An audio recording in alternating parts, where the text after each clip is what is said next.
PCOD அப்படிங்கிறது உடம்பு, மனசு 2யுமே பாதிக்கக்கூடிய ஒரு விஷயம். பெரும்பாலான சமயங்கள்ல அந்த ஓவரியில இருக்கக்கூடிய கட்டியை கரைக்கிறதுக்கான மருந்துகள், பீரியட்ஸ் கரெக்ட்டா வர்றதுக்கான மருந்துகள், அதே சமயத்துல உடம்பு வெயிட்ட குறைக்கிறதுக்கான சிகிச்சை முறைகள். இத மட்டும் தான் நம்ம அவங்களுக்கு சொல்றோம். ஆனால் மனதளவுல நடக்கக்கூடிய பிரச்சனைகள பத்தி யாருமே பேசுறதில்ல.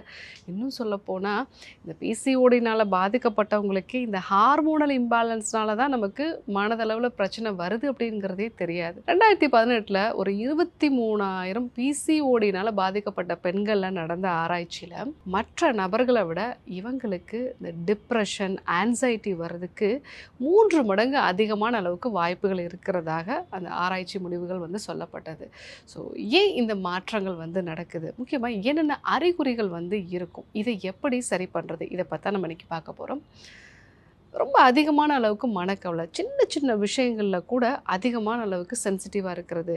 வீட்ல அப்பாவோ, அம்மாவோ ஒரு வார்த்தை சொல்லிட்டாங்க அப்படின்னா, அதுக்காக 2 நாள் வரைக்கும் அத பத்தியே யோசிச்சுட்டு இருக்கிறது. யாருமே நம்மள எந்த குறையும் சொல்லக்கூடாது அப்படிங்கிற மாரியான ஒரு மனநிலையிலே இருக்கிறது. திடீர்னு ஒரு கோபப்படக்கூடிய ஒரு நேச்சரோ, இல்ல வீட்லயே அம்மாவோ, அப்பாவோ சொல்லியிருப்பாங்க. காலையில எழுந்து யோகா பண்ணு அப்படின்னு சொல்லியிருப்பாங்க. சட்டுன்னு அதுக்கு அதிகமா ஒரு கோபப்படக்கூடிய ஒரு நேச்சர் இருக்கும். அதே மாரி என்ன காரணம்னே தெரியாம அழக்கூடிய ஒரு நேச்சர். அவங்களால அந்த பேஸ் லைன்லேயே இருக்க முடியாது. எய்தர் அதிகமா கோபப்படுறது, இல்லன்னா அடிக்கடி அழறது. இந்த மாதிரி 2 எக்ஸ்ட்ரீம்லேயும் இருப்பாங்க. ஒரு நார்மலான லெவல்லே இருக்க முடியாது.